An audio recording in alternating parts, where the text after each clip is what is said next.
Bonsoir à tous. Désolé, manifestement, nous avons eu un petit problème technique qui nous amène à être un tout petit peu en retard. Donc, François Durovray, je suis président du département de l'Essonne et président du syndicat Essonne Numérique, qui est chargé du déploiement de la fibre sur l'ensemble du territoire. Et si nous sommes présents ce soir avec votre président de communauté de communes, Jean-Marc Fouché, c'est que nous avons une bonne nouvelle, c'est que la fibre arrive chez vous. Mais je vais laisser sans plus tarder la parole à Jean-Marc. Merci François. Bon, Jean-Marc Fouché, président de la communauté de communes d'Entre-Jules-et-Renardes. Oui, je remercie le département d'avoir organisé cette vidéo pour qu'on puisse vous démontrer qu'en effet la fibre arrive sur le territoire d'Entre-Jules-et-Renardes. Elle est déjà arrivée sur certaines communes comme Étréchy, Chauffour-les-Étréchy, Souzy-la-Briche, par rapport au jalon 1. Et là, nous allons vous faire une présentation du déploiement sur le jalon 2, en rentrant un peu plus dans le détail. Alors, jalon 1, jalon 2, c'est commence déjà à être un peu du jargon, mais c'est expliquer tout simplement que la fibre, elle n'arrive pas comme ça par l'opération du Saint-Esprit, mais qu'il faut évidemment beaucoup de moyens juridiques, techniques, financiers. Et la première des choses que je voulais vous dire, c'est que ce syndicat qui est chargé de déployer la fibre sur le territoire, c'est un syndicat qui regroupe le conseil départemental de l'Essonne et les 7 communautés de communes qui sont concernées en Essonne par le déploiement de la fibre, c'est-à-dire les communes qui sont plutôt situées au sud du territoire départemental. On a une petite carte qui vous permet de visualiser tout ça, si on peut bien la passer, et qui vous montre en fait que nous sommes chargés du déploiement sur toutes les zones qui figurent en vert sur cette carte de l'Essonne. Au nord du département, la responsabilité a été incombe aux opérateurs. C'est l'État qui a décidé de confier aux opérateurs Orange ou SFR le déploiement de la fibre dans ces zones qui sont plus denses, où il y a des grandes villes. Et en revanche, dans le sud du département, c'est la responsabilité du conseil départemental et donc de cette association entre le département et les comités de communes. Et le premier message que je voudrais vous passer, c'est que si aujourd'hui la fibre arrive, c'est parce qu'il y a eu des acteurs qui se sont mis d'accord et qui se sont mis d'accord vite pour déployer ce nouveau réseau.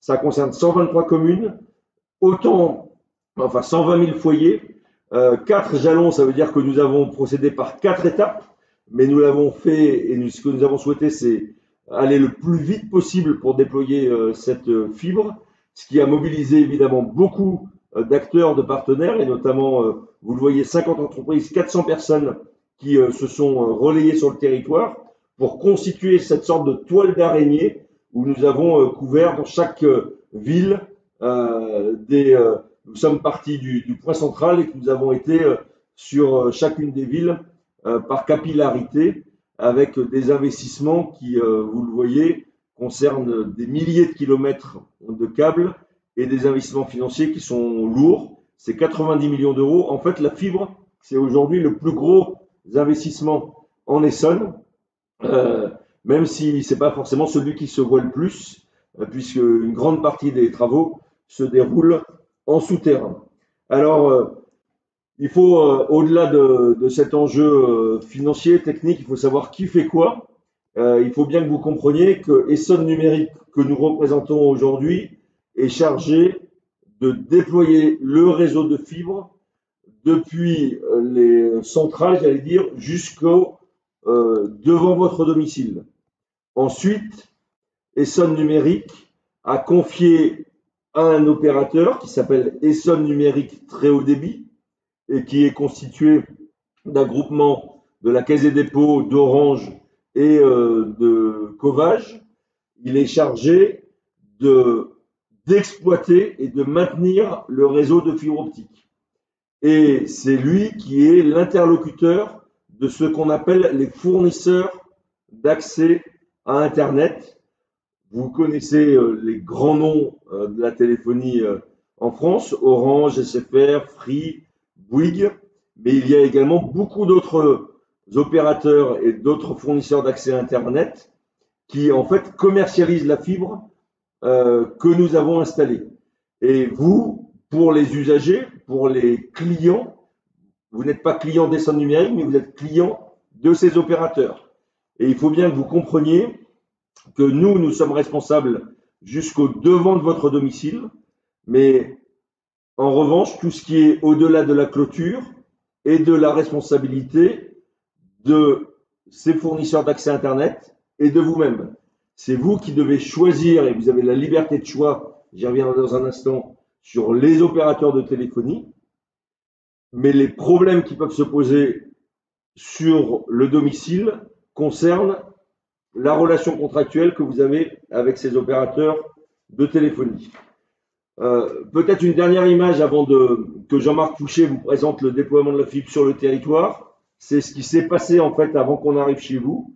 Et vous voyez quelques photos des grands containers, et vous en avez peut-être vu sur votre territoire. En fait, les images que vous voyez en haut, c'est le rassemblement de plusieurs centaines d'abonnés sur chacun des territoires. Et c'est là que se font les branchements vers ce qu'on appelle des points de mutualisation et qui vont ensuite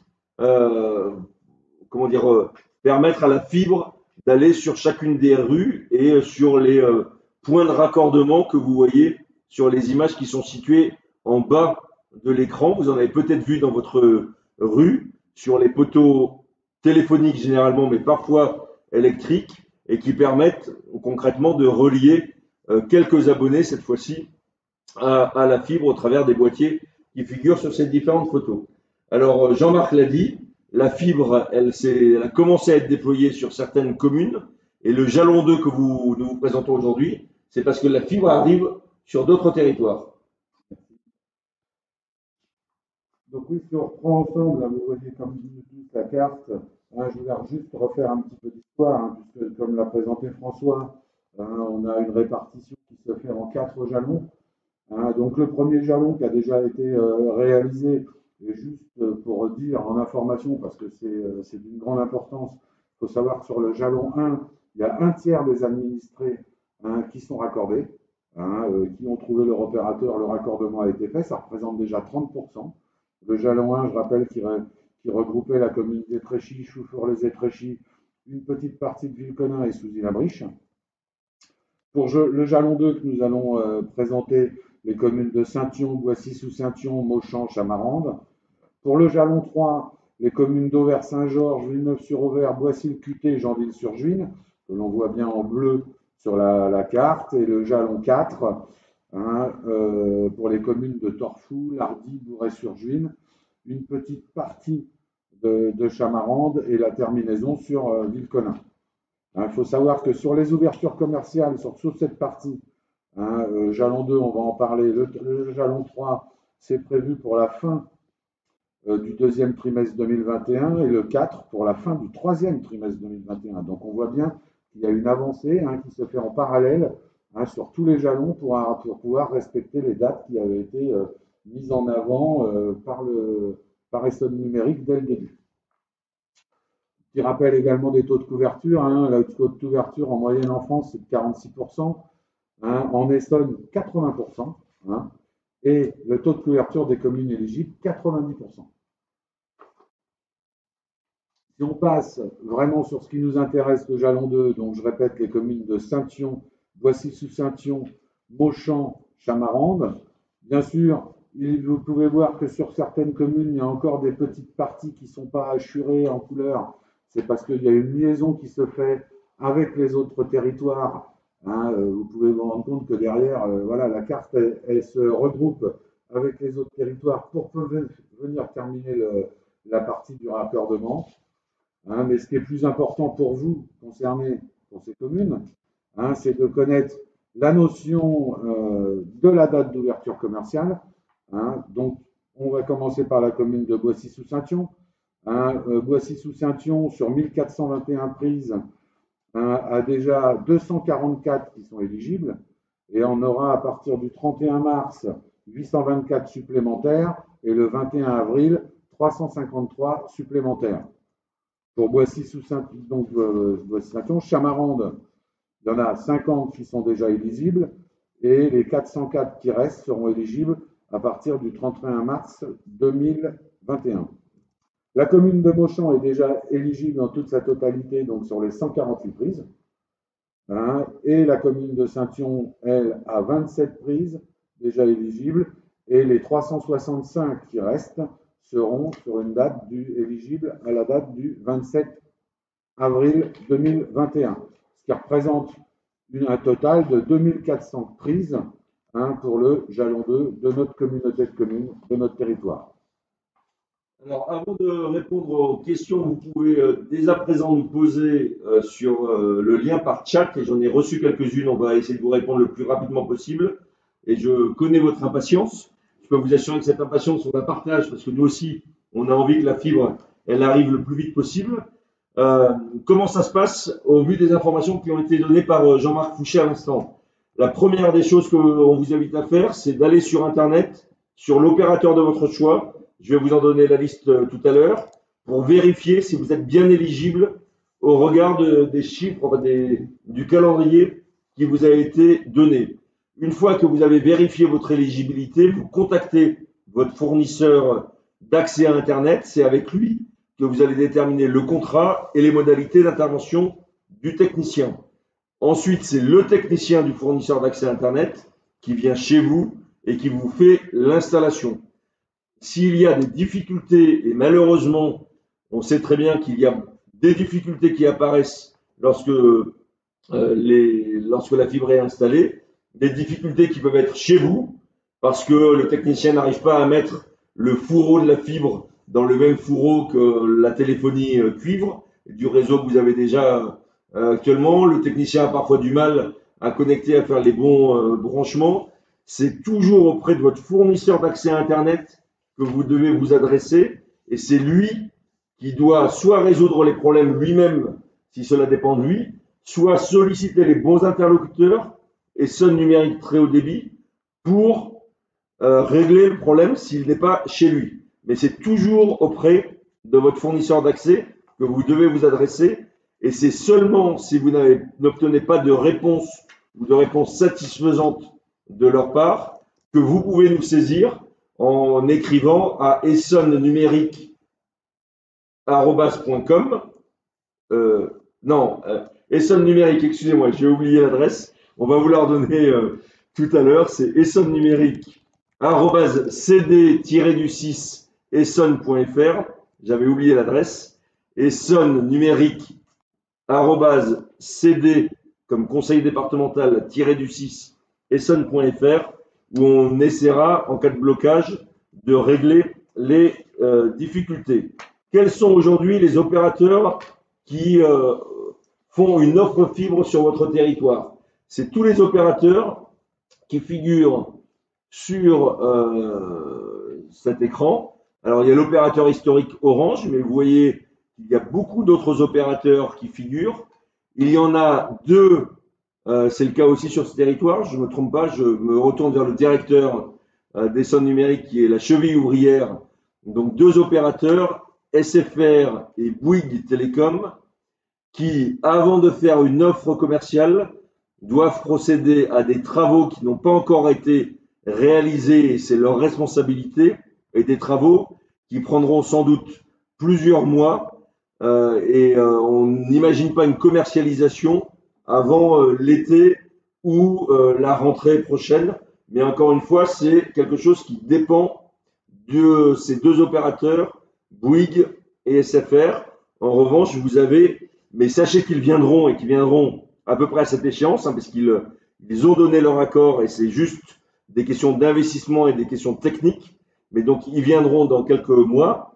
Et dès aujourd'hui, vous avez accès à Orange, ainsi qu'à tous les autres opérateurs qui figurent sur la liste qui est à l'écran: Coriolis, Scanet, Kiwi Fibre, Nornet, Ozone et la fibre vidéo future.fr, avec des offres qui sont souvent adaptées à des situations, à toutes les situations qu'on peut rencontrer. Alors, nous avons d'ores et déjà eu quelques questions. Je vais essayer d'y répondre très rapidement. La première question concerne les cas de panne, savoir à qui on s'adresse. Je vous l'ai dit tout à l'heure, c'est à votre fournisseur d'accès à Internet et c'est lui qui est chargé d'apporter la solution. En dernier recours, vous vous adressez à Essonne Numérique pour qu'on débloque la situation. mais c'est encore une fois auprès de votre fournisseur d'accès. Il y a une personne qui demandait, SFR et Bouygues sont présents sur le réseau, mais je n'arrive pas à avoir une offre fibre. Je viens de vous l'expliquer à l'instant. Hein, c'est concrètement parce qu'il y a des installations techniques qui n'ont pas été réalisées par ces deux opérateurs, qui rendent impossible la connexion. Donc vous avez le choix soit d'attendre ces opérateurs si c'est votre préférence, et vraisemblablement vous devrez attendre jusqu'à la rentrée prochaine, soit changer d'opérateur si vous estimez que la fibre vous est indispensable dès à présent. J'ai vu qu'il y avait également une question sur Free. Nous sommes dans un cas de figure un peu différent parce qu'en fait, ce n'est pas une question technique, c'est une question commerciale. Free, qui auparavant n'était pas du tout intéressé par le réseau, m'a fait savoir qu'il voulait venir sur le réseau essonien. Simplement, ils veulent le faire à des conditions tarifaires qui ne correspondent pas à celles des autres opérateurs. Et vous imaginez bien que je ne peux pas me permettre d'accorder à Free des conditions différentes de celles qui sont accordées à d'autres opérateurs. Donc il y a des discussions qui sont en cours. J'espère évidemment qu'elles aboutiront parce que beaucoup d'abonnés cuivre sont abonnés chez Free. Mais concrètement, je n'ai pas d'assurance sur un calendrier contrairement à celui que je vous indiquais sur Bouygues et SFR. Là aussi, vous avez la possibilité d'attendre ou de basculer chez un autre opérateur pour avoir la fibre tout de suite. Et je pense, sans évidemment vous inciter à une solution, à une position, je pense que le fait que beaucoup d'Essoniens qui étaient dans le premier jalon chez Free ont changé d'opérateur pour avoir la fibre a incité Free à venir nous voir parce qu'ils se rendent bien compte qu'ils sont en train de perdre des clients. Donc plus ils perdent de clients, plus ça les incite à venir sur notre réseau. Nous avons une autre question concernant ça, j'ai répondu sur Free. Une autre question sur les usages services publics. Concrètement, nous sommes en train, avec Jean-Marc Fouché et les autres présidents de comités de communes, de réfléchir effectivement aux usages numériques. Là, nous sommes en train de terminer, vous avez compris qu'à la fin de cette année, on aura raccordé tous les Essoniens à la fibre optique. Et donc, une fois qu'on a la fibre, ça permet évidemment des usages chez soi, de loisirs, de télévision, de travail. Et évidemment, le travail est très important. La capacité que vous avez à travailler sur le territoire est très importante pour nous. Mais vous avez, il y a aussi d'autres usages qui peuvent être développés et on commence à réfléchir justement à ces usages qui peuvent concerner l'optimisation de l'éclairage public ou du chauffage dans les bâtiments publics, qui peuvent concerner l'accès numérique à un certain nombre de services qui dépendent de la commune, qui dépendent de l'agglomération, de la communauté de communes, pardon, qui dépendent du département. On peut réfléchir au centre de télétravail, on peut réfléchir à beaucoup d'usages différents. C'est l'objet d'un schéma directeur des usages numériques que nous avons élaboré et qui va être en une sorte de boîte à outils permettant à chaque territoire, parce que moi je définis l'architecture et le champ des possibles, mais après c'est à chaque territoire, en fonction de ses priorités, de dire à quelle brique il souhaite s'associer, sachant qu'évidemment il y a des considérations politiques, techniques, financières aussi, et donc ce sont des discussions qu'on va engager, ce qui va me permettre d'ailleurs de répondre à une question sur est-ce que la mairie doit payer pour avoir la fibre dans la ville. Concrètement, les villes ne paient rien aujourd'hui, c'est au travers des communautés de communes et du département que les financements du déploiement de la fibre sont assurés.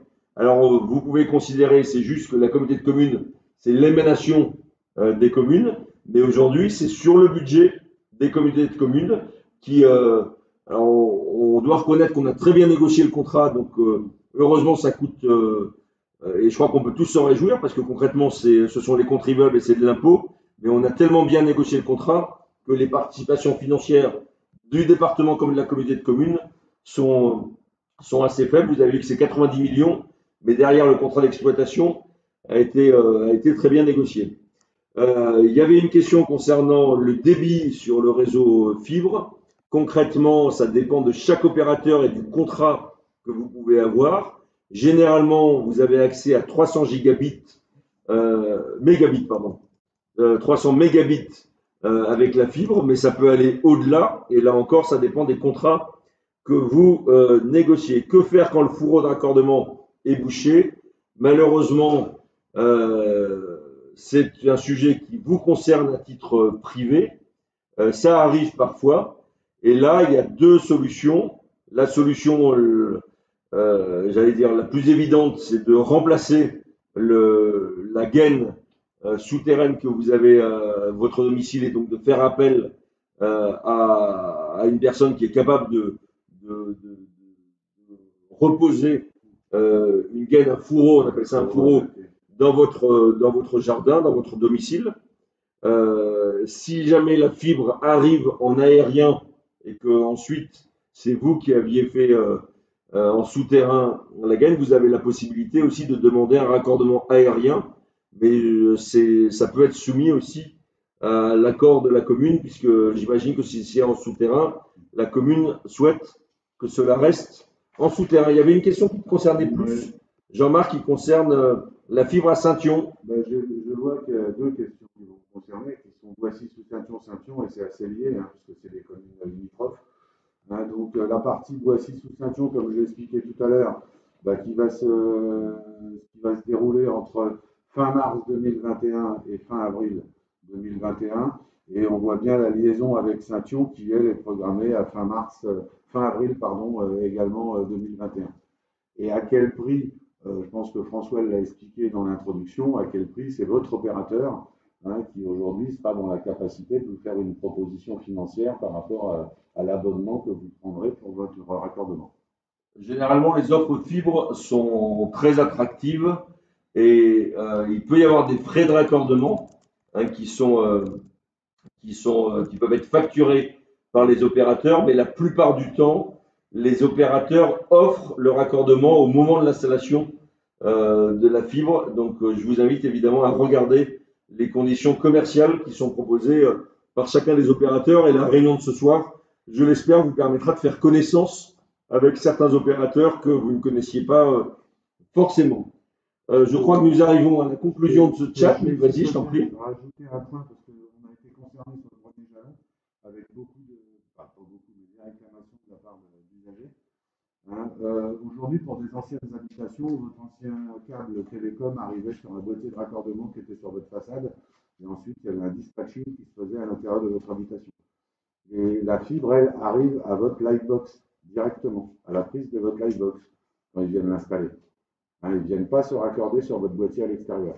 Donc ne soyez pas surpris quand l'opérateur vient chez vous, il va rentrer à l'intérieur de votre maison pour voir comment il va pouvoir passer le mieux possible le fil pour aller se raccorder à votre Lightbox. Peut-être un mot de conclusion, Jean-Marc? Le mot de conclusion, il est tout simple.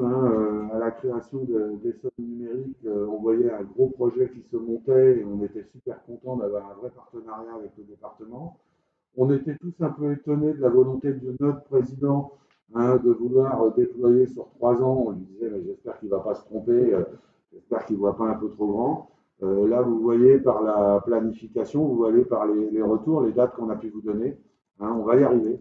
Il y a eu un démarrage un peu compliqué, il a fallu essuyer quelques plâtres, mais on va y arriver.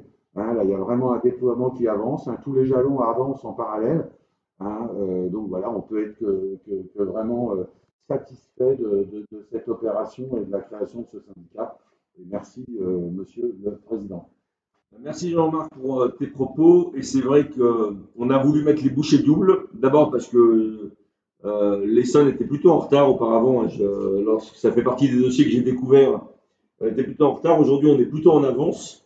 Et si on a voulu mettre les bouchées doubles, c'est d'abord parce qu'il y a des élus comme Jean-Marc Fouché qui nous poussaient et qui nous disaient que c'était très important pour vos territoires, mais aussi parce que j'ai l'intime conviction qu'on a la chance d'habiter un très beau département qui est un point d'équilibre entre la ville et la nature, que c'est assez extraordinaire de pouvoir vivre ici. Et la fibre, c'est l'occasion unique de pouvoir vivre pleinement sur le territoire. Malheureusement, il y a beaucoup de nos concitoyens qui sont contraints par des déplacements pour aller à leur travail, et ça fait partie des contraintes de la vie dans nos territoires, mais grâce à la fibre, et peut-être encore davantage au lendemain de la crise sanitaire que nous vivons, la fibre, c'est aussi l'occasion d'avoir des loisirs et de travailler chez soi ou à côté de chez soi. Et quand on a cette capacité à la fois à habiter et à travailler dans un territoire aussi fabuleux que celui de Juigné-Renardes, eh ben, c'est un sacré atout supplémentaire pour les habitants, mais c'est aussi un sacré atout supplémentaire pour le président du département que je suis pour attirer de la richesse, pour attirer des activités, pour attirer plein de belles choses. Et donc cette fibre, elle était indispensable. C'est pour ça qu'on a mis le paquet, si vous me permettez l'expression. Vous avez toujours la faculté, au-delà de ce temps d'échange avec nous en direct, de poser vos questions par écrit. On y répondra. Et permettez-moi donc pour terminer de saluer toutes les équipes. Notre directeur Michel Ballereau, directeur des sommes numériques, qui encore une fois est la tour de contrôle, la vigie, la cheville ouvrière de tout ce système. Mais évidemment, tous nos partenaires, on a des fois des relations un peu rugueuses, c'est normal. Des fois, on s'engueule, mais c'est pour la bonne cause, parce qu'il fallait vous rendre ce service. Et on a mis les bouchées doubles encore. Donc, merci à tous les partenaires techniques et commerciaux qui ont rendu ce beau projet possible. Merci à vous tous, bonne soirée.